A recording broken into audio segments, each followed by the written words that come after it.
네, 오늘은 은혜 나눔이라는 제목으로 함께 말씀을 나누겠는데요. 이 은혜 나눔의 구체적인 내용은 헌금에 대한 이야기입니다. 특별히 구제 헌금에 대한 이야기인데, 이 구제 헌금을 통해서 우리가 어떻게 헌금해야 될까 하는 부분을 조금 생각하면 좋을 것 같습니다. 사실 제가 우리 교회 왔을 때 우리 교회가 자랑거리가 참 많이 들려주셨습니다. 자랑거리를. 그 중에 하나가 우리 교회는 강대상에서 30년 동안 헌금에 대한 이야기를 하지 않는 교회이다라고 하셨어요. 그런데 저는 우리 교회 와서 아마 1년에 한 분꼴로 헌금에 대한 얘기를 한 것 같아요. 왜냐하면 사실 헌금은 하나님께서 우리에게 명령한 것이기도 하지만 하나님께서 우리에게 주시고자 하는 축복의 통로가 많이 있는데 그 중에 하나이기 때문에 그렇습니다. 여러분 또 오해할까 싶어서 말씀드리는데, 제가 금년부터는 이 성서 일과에 따라서 본문을 정하고 하고 있지 않습니까? 제가 정한 본문이 아니라 이 주일 본문이 다 정해져 있습니다. 그 순서에 따라서 하고 있는데, 오늘 본문의 내용이 이런 내용입니다. 그래서 이 말씀을 함께 나누고자 하는 것입니다. 여러분 알다시피 예수께서 십자가 못 박혀 돌아가시고 사흘 만에 부활하셨습니다.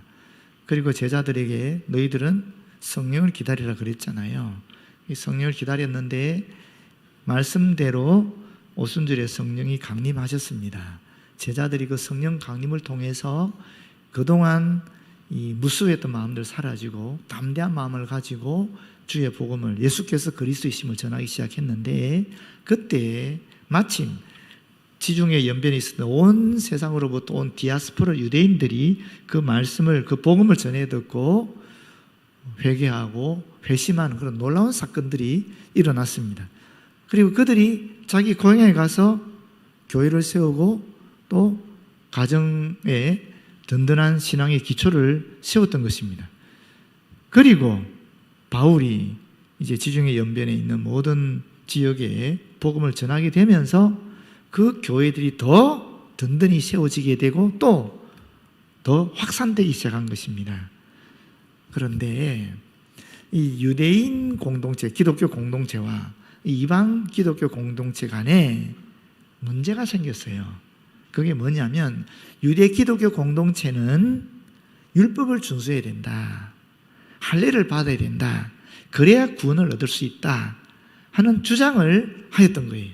반면에 바울은 이방에서 기독교 복음을 전하면서 오직 믿음으로 말미암아 우리는 의롭다 칭함을 받는다, 믿음으로 구원받는다 하는 것을 전했단 말이에요. 그러다 보니까 이런 문제가 발생한 것입니다.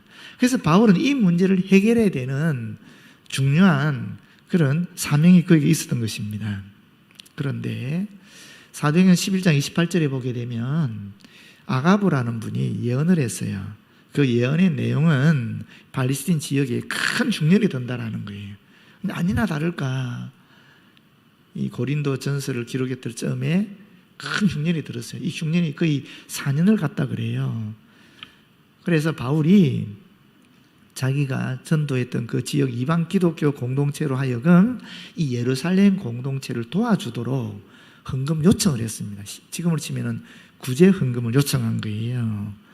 그래서 바울이 원했던 것은 이 유대 기독교 공동체가 자신들의 어려움을 겪고 있을 때 이방 기독교인들로부터 구제 헌금이 오게 되면 아무래도 이 이방 기독교인들을 포용하기가 더 쉽지 않겠느냐 하고 여겼던 것이고요. 또 그거로 말미암아 결국 이 유대 기독교 공동체와 이방 기독교 공동체가 그리스도 안에서 하나가 되지 않겠느냐 하는 그런 의도를 가지고 사실은 이 구제 헌금을 요청한 것입니다. 그런 배경을 아시고 오늘 구제 헌금을 통한 우리 헌금에 대한 그런 자세라든지 또 의미 같은 것을 한번 같이 살펴보면 좋을 것 같습니다. 먼저 첫 번째, 오늘 헌금에 대한 동기부여를 7절, 8절 말씀 통해서 하고 있습니다. 오직 너희는 믿음과 말과 지식과 모든 간절함과 우리를 사랑하는 이 모든 일에 풍성한 것 같이 이 은혜에도 풍성하게 할지니라. 이 말은 무슨 말이냐면 지금 고린도 교회가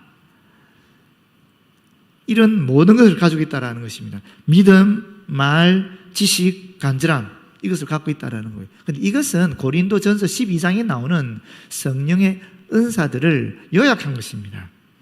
믿음이라는 것은 일반적 의미의 구원을 얻는 믿음을 의미하는 것이 아니라 여기서는 능력 행함 같은, 다시 말하면 산을 옮길 만한 그 기적을 베푸는 그런 믿음을 이야기하는 것입니다.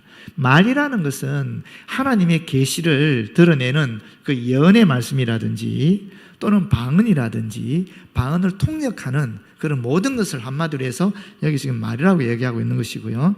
지식이라는 것은 사람들에게는 어리석어 보이는 것이 바로 그리스도에 대한 지혜 아니겠습니까? 하나님께서 인간을 구원하기 위한 계획, 그런 것이 예수 그리스도를 통해서 그분을 믿음으로 말미암아 구원을 얻게 하는 이 모든 계획 같은 것이 인간들이 볼 때는 어리석어 보인단 말이에요. 그러나 하나님 보실 때는 그것이야말로 지혜라는 것이거든요. 그럼 이 지식은 뭐냐면 이 하나님의 비밀인 이 지혜를 인간의 세상 사람들이 이해할 수 있도록 설명하고 해설해주고 하는 그런 지식을 이야기하는 것입니다. 다시 말하면 구원에 대한 진리를 보다 더 쉽게 설득력 있게 해석해야 하는, 설명해 줄 수 있는 그런 지식을 말하는 것입니다. 거기에 더해서 간절함이라고 얘기하고 있죠. 이 간절함은 부지런함이라는 것을 포함하고 있는 단어인데 하나님을 위해서 사랑이 실천함에 있어서 더욱 간절하게 더욱 열심히 성실히 하는 것을 이야기하는 내용들이라고 볼 수 있겠습니다. 이런 모든 것들이 다 성령의 은사라는 것입니다. 그런데 고린도 교회는 이 성령의 은사가 아주 풍성한 것입니다. 그런데 여기에 바울은 한 가지를 더 하자라고 얘기하는 거예요. 그게 뭐냐면 이 은혜에도 풍성하게 할지니라. 이 은혜가 무엇인가? 바로 사랑의 실천입니다. 구제 헌금을 하자라는 거예요. 예루살렘 교회 공동체가 힘들어하니까 그들 도와주자 하는 내용이에요. 그래서 이 연보에 대한 동기부여를 이와 같이 하고 있는 것입니다. 내가 명령을 하는 말이 아니요 오직 다른 이들의 간절함을 가지고 너희의 사랑의 진실함을 증명하고자 함이로다. 여기 지금 다른 이들의 간절함이라는 것이 무엇일까 하면은 고린도후서 8장 1절에서 5절에 나옵니다. 본문 바로 앞에 있어요. 거기 보면 형제들아 하나님께서 마게도냐 교회들에게 주신 은혜를 우리가 너희에게 알리노니 환난의 많은 시험련 가운데서 그들의 넘치는 기쁨과 극심한 가난이 그들의 풍성한 연보를 넘치도록 하게 하였느니라. 내가 증언하노니 그들이 힘대로 할 뿐 아니라 힘에 지나도록 자원하여 이 은혜와 성도 섬기는 일에 참여함에 대하여 우리에게 간절히 구하니 우리가 바라던 것뿐 아니라 그들이 먼저 자신을 죽게 드리고 또 하나님 뜻에 따라 우리에게 주었도다. 여기 보시게 되면 힘에 지나도록 자원하여 이 은혜와 하는 말이 있죠. 그죠? 이 은혜라는 것이 바로 예루살렘 교회 공동체를 돕는 구제 헌금에 참여하는 은혜라는 것입니다. 그런데 마게도냐 그리스 북부 지방에 있는 교회들은 어떻게 했느냐? 이 그리스 북부 지방의 교회들은 사실은 예루살렘 교회들보다 고린도 교회보다 훨씬 가난한 사람들이었습니다. 그럼에도 불구하고 넘치는 기쁨을 가지고 힘에 지나도록 자원해서 헌금을 했다라는 것입니다. 마게도냐 성도들은 가난함에도 불구하고 이와 같이 힘에 넘치도록 하였는데 고린도 교회는 어떻게 되겠느냐 하는 그런 동기부여를 지금 하고 있는 것입니다. 두 번째는 헌금에 대한 구체적인 동기인데 이 두 가지로 나눠볼 수 있죠. 첫 번째는 9절 말씀입니다. 우리 주 예수 그리스도의 은혜를 너희가 알거니와 부유하신 이로서 너희를 위하여 가난하게 되심은 이렇게 얘기하고 있습니다. 이 헌금을 하게 되는 구체적인 동기가 뭐냐? 마게도냐 성도들이 힘에 넘치도록 헌금한 것이 동기부여가 되고 거기에 대해서 구체적인 동기가 있어야 되는데 그게 바로 우리 주 예수 그리스도의 은혜라는 것입니다. 여러분 은혜를 일반적인 개념으로 정의하면 이와 같습니다. 상대방이 나에게 아무런 도움을 주지 않았어요. 나한테 친절을 베풀지도 않았고 내가 어려울 때 도와주지도 않았어요. 나한테 무관심했습니다.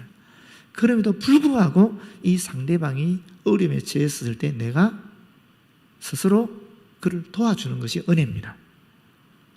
그런데 우리 주 예수 그리스도의 은혜는 무엇인가? 그 뒤에 나오지요. 부요하신 이가 가난하게 되신 것이라는 겁니다. 부요하다. 한번 생각해 보십시오. 예수 그리스도는 삼일체 하나님 중에 한 분이잖아요. 그죠? 하나님이 어떤 존재입니까? 천지를 창조하셨죠. 그리고 지금도 이 모든 우주 만물을 다스리고 있는 통치자이잖아요. 다시 말하면 피조물인 우리 인간으로서는 상상할 수 없는 그런 엄청난 부요와 풍성함을 가지고 계신 분이 바로 예수 그리스도라는 것입니다. 그래서 우리는 이것을 인간적으로 어떻게 얘기할 수 없으니까 절대적 부요다라고 얘기할 수밖에 없는 것입니다. 인간의 생각을 넘어서는 풍성함을 가지고 계시니까. 그런데 이분이 어떻게 하셨습니까? 자신의 부요를, 절대적 부요를 포기하신 거예요. 포기하시고 이 땅에 죄인된 모습으로, 이 비참한 인간의 모습으로, 피조물의 모습으로 오셨다라는 것입니다. 그뿐입니까? 십자가에 못 박혀 죽기까지 복종하셨다라는 것입니다. 이런 포기와 복종, 이것이 바로 지금 가난을 얘기하는 것입니다. 예수 그리스도 가난. 절대적 부요 속에 있는 분이 어떻게 이런 가난 속에 인간과 함께 거하시고 인간의 죄를 위해서 당신의 목숨을 바칠 수 있을까? 이것도 우리가 이해할 수 없는 영역이라는 것입니다. 그래서 이것을 우리는 절대적인 가난이라고 얘기하는 것입니다. 우리 주 예수 그리스도 은혜는 절대적 부요 속에 계시던 분이 절대적 가난 속으로 들어오신 것을 얘기하는 것입니다. 누구를 위해서? 고린도 성도들을 위해서, 나아가서 저와 여러분을 위해서 그렇게 하셨다라는 것입니다. 이것이 우리 주 예수 그리스도의 은혜라는 것입니다. 그럼 왜 그렇게 하셨는가? 그 뒤에 나오지요. 왜 그렇게 하셨습니까? 그의 가난함으로 말미암아 너희를 부유하게 하려 하심이라. 무슨 뜻입니까? 예수님이 가지고 있는 것은 절대적 부유라고 그랬잖아요. 그렇지요? 이 절대적 부요를 우리에게 주시기 위해서 절대적 가난 속에 처했다라는 것입니다. 다시 말하면 우리가 예수 그리스도를 믿음으로 말미암아 우리에게는 무엇이 생긴다라는 것입니까? 절대적인 부요가, 절대적인 풍성함이 생긴다라는 것입니다. 이것은 인간이 가늠할 수 있는, 측정할 수 있는 그런 부요나 풍성함이 아니라는 것입니다. 인간이 생각할 수 있는 걸 넘어서는 그런 절대적인 부요와 풍성함이라는 것입니다. 그것을 우리는 한마디로 영원한 생명이라 볼 수도 있고, 우리 안에 거하는 알지 못하는, 이해할 수 없는 그런 평안이라고 볼 수도 있고, 또 세상이 줄 수 없는 기쁨이라고도 볼 수 있는 것입니다. 어떤 상황에 처하든지 간에 세상 사람들이 눈에 볼 때는 내가 너무나 절망 속에 빠져야 되는데, 오히려 하나님을 원망해야 되는데, 그럼에도 불구하고 하나님께 감사하고 하나님께 찬양을 드리고 그 마음속에 알지 못하는 희한한 기쁨이 넘쳐나는 것을 볼 때, 이것이 바로 우리 주 예수 그리스도 은혜로 주어지는 절대적인 부유함, 절대적인 풍성함이라고 얘기할 수 있다는 것입니다. 세상 사람들의 잣대와 전혀 다른 것이죠. 그러니까 그런 것을 주님께서 우리에게 은혜로 부어주신다는 이야기를 하고 있는 것입니다. 그 다음에 보시게 되면 이게 첫 번째 동기입니다. 예수 그리스도의 성육신과 십자가의 그 은혜가 첫 번째 헌금에 대한 동기가 된다는 것입니다. 두 번째로 보시게 되면 이 일에 관하여 10절입니다. 이 일은 헌금이죠. 구제 헌금입니다. 나의 뜻을 알리노니 이 일은 너희에게 유익함이라. 내가 이 문제에 대해서 의견을 제시하는데 왜냐하면 이것이 너희의 유익을 위한 것이기 때문이다 하는 것입니다. 지금 제가 여러분께 이 말씀을 드리는 것도 똑같습니다.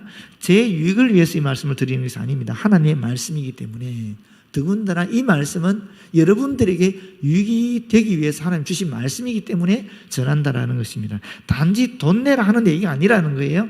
헌금을 이야기하는 것이고, 이 헌금이라는 것은 하나님의 은혜를 우리가 표현하는 방식이다. 그렇기 때문에 또 여러분에게 유익이 되기 때문에 지금 이 말씀을 드리고 있다는 것입니다. 뭐라 그럽니까? 너희가 1년 전에 행하기를 먼저 시작할 뿐 아니라 원하기도 하였은즉, 이렇게 얘기하고 있습니다. 1년 전에 이미 이 구제 헌금에 대한 이야기가 고린도 교회에서 있었다라는 거예요. 실제로 그들이 모금을 했다라는 것입니다. 어떻게 알 수 있느냐? 고린도전서 16장 1절에 4절에 이와 같은 말씀이 있습니다. 성도를 위하여 연보에 관하여는 내가 갈라디아 교회들에게 명한 것 같이 너희도 그렇게 하라. 매주 첫날에 너희 각 사람이 수입에 따라 모아두어서 내가 갈 때에 연보를 하지 않게 하라. 매주 첫날, 어떤 날입니까? 안식구 첫날, 주일 아니겠어요? 주일날 예배 드릴 때에 예루살렘 교회 성도들을 위한 헌금을, 구제헌금을 매 주일마다 하라는 거예요. 그래서 바울이 나중에 왔을 때, 바울이 왔으니까 갑자기 특별헌금 같이 이렇게 구제헌금 하지 말고 평소에 주일마다 헌금을, 구제헌금을 모아 놓으라는 겁니다. 그리고 나중에 내가 와서 가져가겠다, 이런 식으로 얘기하고 있는 것이거든요. 그러니까 무슨 얘기입니까? 1년 전에, 지금 이건 고린도 후서잖아요. 고린도 전서에 이 내용이 나왔다는 것은 고린도 전서를 쓸 그 당시에 이미 고린도 교회는 이 구제 헌금을 시작했다라는 거예요. 모금 운동을 시작했다라는 거예요. 그런데 고린도 후서를 쓰는 1년이 지난 시점에서도 이 구제 헌금이 지지부진해서 열매를 맺지 못하고 완성되지 못하고 있었다라는 것입니다. 그래서 뭐라 그럽니까? 이제는 하던 일을 성취할지니라고 얘기하고 있는 것입니다. 이제는 고린도 교회 그동안 내홍을 겪었거든요. 어떤 내용입니까? 거짓 사도들이 들어와서 바울의 사도권을 공격한 것입니다. 왜? 바울이 전한 복음에 문제가 있다는 것을 지적하기 위해서 그 사도권을 공격했어요. 바울은 믿음으로 말미암아 구원을 얻는다 그랬는데 이 거짓 사도들은 뭐라 그랬습니까? 아니다. 믿음 외에 행함이 있어야 된다. 그게 뭐냐? 율법을 준수해야 된다. 할례를 받아야 된다. 이런 것 때문에 교회에 분란이 일어난 거예요. 그렇게 되다 보니까 이 예루살렘 교회를 향한 구제 헌금도 지지부진해져 버린 것입니다. 그런데 고린도후서가 지난 주일 말씀드린 것처럼 최소한 4번째 편지일 것이라고 얘기하지 않았습니까? 고린도후서가 써질 때는 비교적 바울에 대한 오해도 불식이 되었고 교회 내부에 있었던 문제들도 거의 잠잠하게 된 거예요. 해결이 된 거예요. 그런 상황이니까 바로 바울이 이 헌금을 이야기하는 것입니다. 1년 전에 너희들이 약속하지 않았느냐? 누구에게? 바울에게도 했고 어쩌면 예루살렘 교회 공동체에 됐을 것이고 또는 그 당시 이방 기독교 공동체에도 약속을 했을 거예요. 그 약속을 했으니까 그 약속을 실천해라, 달성해라, 그 얘기를 하고 있는 것입니다. 그래서 우리 주 예수 그리스도의 은혜가 첫 번째 동기라면 너희들이 했던 약속이 두 번째 동기이다라는 것입니다. 그래서 구제헌금을 촉진하고 있는 것입니다. 여러분, 우리가 헌금하는 이유는 여러 가지 있을 거예요. 그런데 이것이 바로 우리의 동기가 되어야 될 줄로 믿습니다. 첫 번째는 뭐냐면 우리 주 예수 그리스도의 은혜에 감사해서 주님 앞에 드리는 것이 바로 이 헌금이고, 두 번째는 우리가 말씀을 듣거나 또는 누구를 만나거나 또는 선교지 같은 이 봉사 현장 속에 들어가다 보면 저 기관을 좀 도와야 되겠다, 저분을 좀 도와야 되겠다, 저 일을 좀 도와야 되겠다 하는 그런 마음이 생기잖아요. 그게 하나님 주신 마음이거든요. 거기에 대해서 내가 응답하잖아요.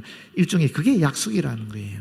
그런 약속을 실천하는 것이 바로 헌금에 대한 동기가 될 수 있다라고 이야기하는 것입니다. 자, 그 다음에 세 번째는 헌금을 하는 자세에 대한 이야기를 하고 있습니다. 두 가지를 얘기하고 있는데 첫 번째는 11절 말씀입니다. 있는 대로 하라라고 얘기하고 있고, 두 번째는 12절 말씀이 있는데 할 마음만 있으면 있는 대로 하라는 식으로 얘기하고 있어요. 헌금하기 위한 자세가 두 가지가 있다는 거죠. 먼저 첫 번째가 뭐라고요? 있는 대로. 있는 대로라는 말이 무슨 말이냐면은 너희가 드릴 수 있는 대로라는 뜻입니다. 소유하고 있는 대로라는 뜻입니다. 이건 더 구체적으로 14절에 이야기하고 있어요. 이제 너희의 넉넉한 것으로, 이렇게 얘기하고 있어요. 넉넉한 것으로. 다시 말하면 내가 생활에 필요한 물질이 이만큼 있어야 돼요. 그런데 이 생활에 필요한 물질을 쓰고도 넉넉함이 나한테 있는 거예요. 이 넉넉함을 헌금을 하라라고 얘기하고 있는 것입니다. 바울이 말한 헌금의 원리는 이와 같다라는 거예요. 두 번째 원리는 뭐냐면은 할 마음이 있으면 하는 소리예요. 할 마음이 있다라는 게 무슨 말이겠어요? 내가 억지로 하는 것이 아닌 거예요. 남들이 하라 해서 하는 것이 아니에요. 강요받고 해서 하는 것이 아니에요. 내가 내 마음속에 하나님의 음성을 듣고 내가 내 마음속에 이것을 해야 되겠다라고 스스로 결단해서 하는 것을 얘기하는 것입니다. 매우 중요한 얘기죠.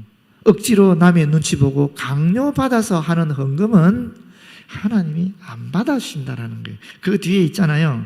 할 마음만 있으면 있는 대로 받으실 터이요 없는 것은 받지 아니하시리라.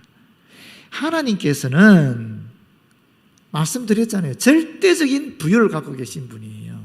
인간이 상상할 수 없는 그런 풍요로움을 가지고 있는 분이에요. 그런 분이 피조물인 우리가 주는 것 때문에 더 부유하게 되거나 더 풍요롭게 되겠습니까? 전혀 아니거든요. 전혀. 그래서 바울도 이 본문에 보게 되면 액수를 얘기하지 않습니다. 얼마만큼 많이 내었느냐? 절대 얘기하지 않습니다. 오히려 그 마음을 얘기하는 거예요.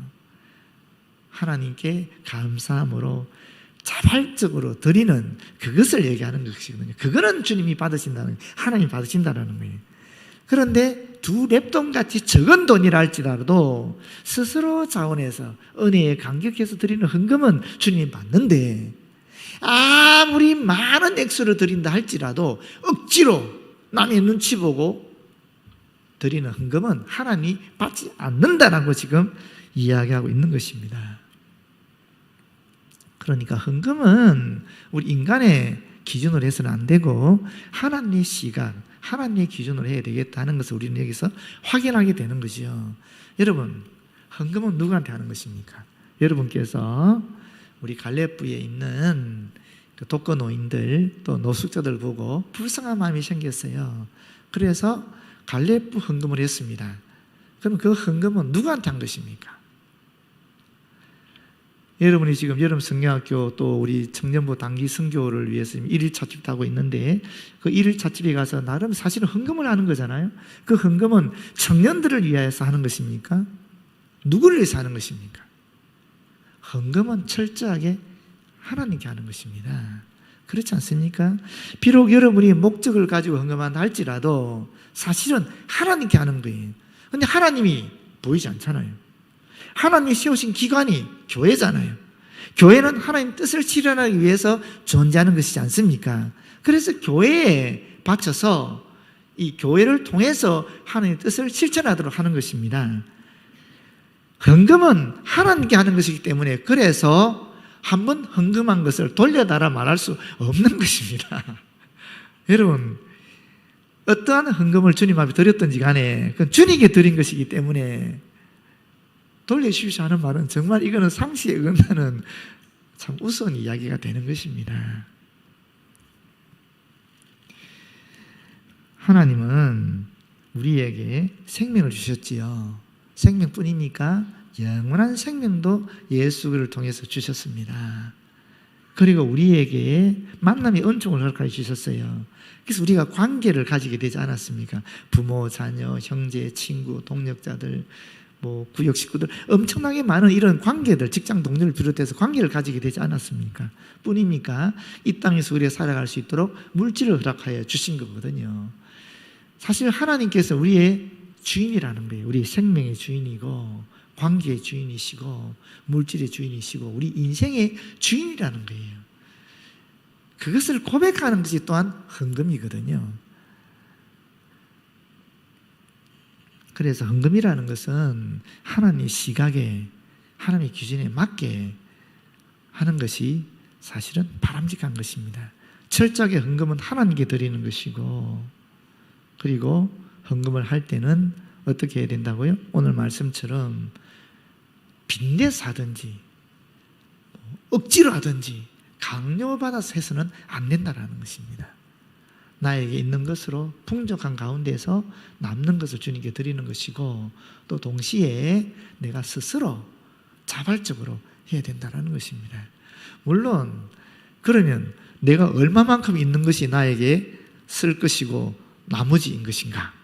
그거는 개개인이 다 주님 앞에서 스스로 지혜롭게 판단해야 될 문제인 걸 압니다. 그 누구도 얘기해 줄 수 없어요. 사람마다 다 다르기 때문에. 그렇지 않겠어요? 어떤 분은 내가 먹거리가 해결되면 나는 풍족하다라고 여길 것이고 어떤 분은 잠자리도 해결되지 않겠느냐. 어떤 분은 그것뿐입니까? 교육도 해결돼야 되지. 또 어떤 분은 노후 문제도 해결돼야지. 또 어떤 분은 품위 유지부도 있어야지. 이렇게 기준이 워낙 다양하니까 이 기준에 대해서 누구도 얘기할 수 없어요. 그건 본인 스스로 하나님과의 관계 속에서 내가 결정해야 되는 거예요. 지금 나는 내가 지금 살아가는 모습을 보니까 나는 풍요로운 것 같아. 나는 얼마든 주님 앞에 헌금할 수 있어. 그럼 본인이 헌금하는 거예요. 그런데 그게 아니고 나는 내가 비록 주님을 향한 마음이 있지만 여전히 난 아직 빈곤에 있는 것 같아. 난 아직 부족한 것 같아. 그럼 헌금할 수 없는 거지요. 그렇지 않겠습니까? 스스로 판단해야 될 문제입니다. 그런데 교회에서 또는 다른 사람이 너 해야 돼라고 해서 하는 것은 강요받아서 하는 것은 아니다라는 것입니다. 물론 우리 한국교회 신앙의 어른들의 간증들에 의하면은 빚내 사신 분도 있고 없는 가운데서도 하나님의 은혜에 감격해서 또는 하나님이 명령하셨으니까 하신 경우도 많이 있습니다. 그래서 복을 받은 경우도 많이 있습니다만은 오늘 본문에서는 정확하게 헌금의 원리에 대해서 이렇게 이야기하고 있다는 것입니다. 내가 있는 데서 풍족한 것을 내고 또 스스로 자원해서 감사함으로 자발적으로 하라 하는 것이 이 원칙이라는 것입니다. 자, 네 번째는 이 연보의 헌금의 목적입니다. 13절에 보게 되면 이는 다른 사람들은 평안하게 하고 너희는 공고하게 하려는 것이 아니요 균등하게 하려 함이니. 무슨 말인지 모르겠지요. 이제 너희의 넉넉한 것으로 그들의 부족한 것을 보충함은 후에 그들의 넉넉한 것으로 너희의 부족한 것을 보충하여 균등하게 하려 함이라. 기록된 것 같이 많이 거둔 자도 남지 아니하였고 적게 거둔 자도 모자라지 아니하였느니라. 이 얘기는 내가 지금 가난한 가운데에서도 지금 돕게 되면 나는 더 가난하게 되는 거잖아요. 그러면 나에게서 받은 이 사람은 나보다 더 부유하게 되는 거지요. 이렇게 돼서는 안 된다라는 거예요. 내가 가진 것 중에 넉넉함이 있습니다. 이 넉넉함을 가난 없는 사람에게 줌으로 말미암아 내가 있는 것처럼 이 사람도 있게 만드는 것이 구제 헌금의 목적이라는 거예요. 그런데 15절 보게 되면 기록된 것 같이, 이건 출애굽 16장 18절 말씀입니다. 만나 사건입니다. 만나가 하나님의 은혜 가운데 내려졌죠. 이스라엘 백성에게 내려졌는데 어땠습니까? 각각 한 오멜, 5오멜씩 가지게 됐거든요. 그런데 어떤 욕심 많은 사람은 더 많이 가져왔고 또 나는 뭐 적게 먹어도 되니까 해서 적게 가져온 사람도 있었어요. 5오멜보다 더 적게 가져온 사람도 있었어요. 근데 많이 가져온 사람이나 적게 가져온 사람이나 하루 지나니까 똑같아졌어요. 왜 똑같아졌습니까? 만나는 하루밖에 안 가거든요. 그 다음날 되니까 다 썩어버리는 거예요. 그래서 많이 가진 사람에게로 해서 더 풍족하거나 적게 가진 사람에게로 해서 부족하지 않고 다 똑같이 됐다라는 거예요. 이게 만나 사건의 결과예요. 그렇게 얘기하고 있는 것입니다. 구제헌금의 목적은 이와 같이 내가 있는 것보다 더 있는 것을 줌으로 말미암아 없는 사람이 나처럼 있는 것으로 균등하게 하는 것이다 하는 것이 첫 번째 목적이고, 두 번째는 우리가 인생을 살아가면서 항상 넉넉함에 있느냐, 그건 아니거든요. 어떤 위기가 올지 모르거든요. 그러다 보면 나도 없는 사람이 될 수 있는 거예요. 그럴 때에 내가 넉넉함을 주어서 나처럼 있게 한 그 사람이, 이 사람이 나중에는 넉넉함이 있어 나에게 넉넉함을 줘서 내가 없는 것이 있게 되는 그런 역사도 일어날 수 있기 때문에 구제헌금을 해야 된다, 이런 이야기를 하는 것입니다. 제가 오늘 구제헌금을 통해서 우리 헌금하는 자세에 대한 말씀을 드렸는데, 여러분, 우리 헌금에는, 우리 교회에서 하는 헌금에는 크게 나눠서 세 가지 종류가 있어요. 첫 번째는 11조헌금이죠. 두 번째는 감사헌금이에요. 세 번째는 목적헌금입니다. 11조헌금은 하나님이 우리에게 강하게 명령하신 거예요. 10분의 1은 내 것이니까 나에게 바쳐라 하는 강하게 명령하신 거예요. 그런데 저는 이것이 우리 믿음의 기초인 것 같아요. 내가 믿음이, 하나님을 향한 믿음이 있는가 없는가 하는 그 시금석이, 그 기준이 11조 하느냐 안 하느냐에 달려 있어요. 진짜 내가 하나님이 나의 주인이시다, 창조주시다, 승리주시다, 통치주이시다, 인생의 주관자시다 하는 것을 정확하게 믿는다면은 11조를 안 할 수가 없어요. 그래서 이거는 내 믿음의 가장 기초적인 단위이고 척도예요. 하나님이 인정하는. 그럼 감사헌금은 뭐냐면, 감사헌금은 세 종류가 있거든요. 첫 번째가 주일헌금, 두 번째는 절기헌금, 세 번째는 특별헌금들이 있어요. 그 특별이라는 것은 뭐냐면 생일이라든지 직장에 취직됐을 때, 뭐 결혼했을 때, 또는 뭐 성적이 좋거나 건강이 회복될 때, 뭐 다양한 조건에 그런 감사들이 있잖아요. 그게 감사헌금들이에요. 주일헌금은 지난 일주일 동안 하나님 나와 함께 하셨음을 감사하면서 드리는 헌금이에요. 절기헌금은 부활절이나 추수감사절 때 드리는, 성탄절 때 드리는 그런 감사헌금이잖아요. 이 감사헌금이라는 것은 내 믿음의 성숙도를 재는 단위예요. 제가 볼 때는 사실 내 믿음을 객관적으로 파악하기 참 쉽지 않거든요. 그 내 믿음을 객관적으로 판단할 수 있는 잣대가 이 감사헌금이에요. 내가 얼마만큼 주님 앞에 감사하고 있느냐 하면, 감사를 많이 하면 할수록 내 믿음의 성숙이 있는 것이고, 내가 감사 인색하면 믿음의 성숙도는 좀 떨어지는 거죠. 그렇게 스스로 판단할 수 있다는 거예요. 남이 판단하는 게 아닙니다. 내가 내 스스로 믿음을 판단할 수 있는 그 척도가, 믿음의 성숙도를 측정할 수 있는 단위, 그 자가 바로 이 감사헌금을 하는 내 마음의 자세라는 것입니다. 그 다음에 마지막으로 목적헌금이 있죠. 목적헌금은 선교나 구제나 또는 교육이나 건축이나 뭐 임마누엘 비전헌금이나 갈레프 비전헌금, 해월동산 헌금, 이런 것들이 전부 목적헌금이거든요. 이 목적헌금은 내 사명에 대한 그런 믿음의 척도일 수 있다는 것입니다. 여러분, 어떤 분들은 우리 교회 헌금하지 않고, 우리 교회 성도임에도 불구하고 다른 교회 목사님 위해서 헌금하거나 또는 다른 기관을 헌금하는 분들이 있어요. 근데 저는 그거는 바람직한 자세는 아니라고 생각해요. 왜냐하면 그렇게 되면 내가 그분에게 직접 주는 것이 되기 때문에 이 본의 아니게 주는 저와 받는 그분의 관계 속에서 약간 갑을 관계처럼 되어버려요. 그리고 본의 아니게 내가 줬다라고 하면서 교만해질 수도 있어요. 그건 정말 바람직하지 않습니다. 그래서 목적 헌금을 하시는 게 좋아요.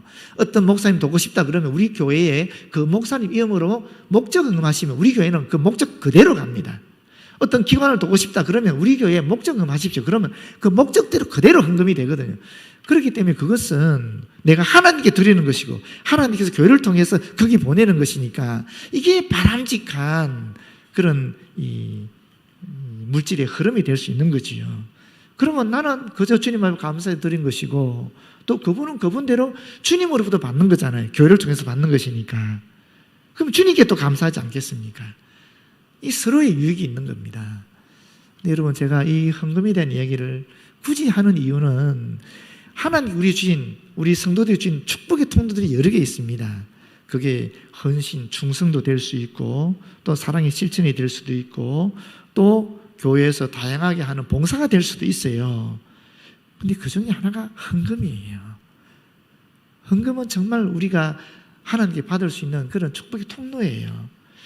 실제로 말라기 3장 10절에 보면 이렇게까지 말합니다. 하나님께서 시험하여, 하나님 시험해보라는 거예요. 내가 하늘 문을 열고 너에게 복을 쌓을 것이 없도록 붙지 아니한가 보라. 오죽하면 하나님 이렇게까지 얘기하겠어요. 하나님을 위해 살라는 게 아니에요. 저와 여러분을 위해서 하라라고 얘기하는 거예요. 왜? 하나님이 복을 주고 싶어서. 그런데 그 헌금을 할 때 자세는 어떻게 하라고요? 다시 한번 강조하지만 빚내서 하면 안 되는 겁니다.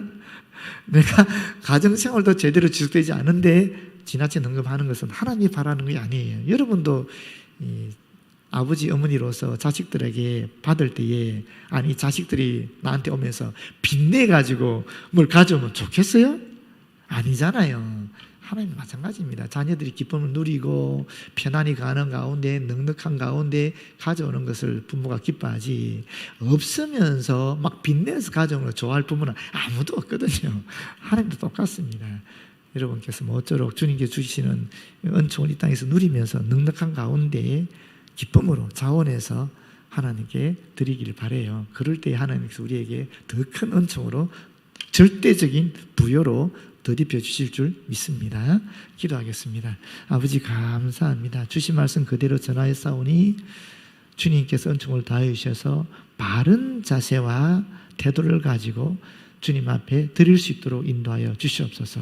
그래서 이 땅에서 주님이 주시는 절대적인 부여와 풍성함을 누리며 영광 돌리는 삶을 살아갈 수 있도록 역사하여 주시옵소서. 예수님 이름으로 기도드립니다. 아멘.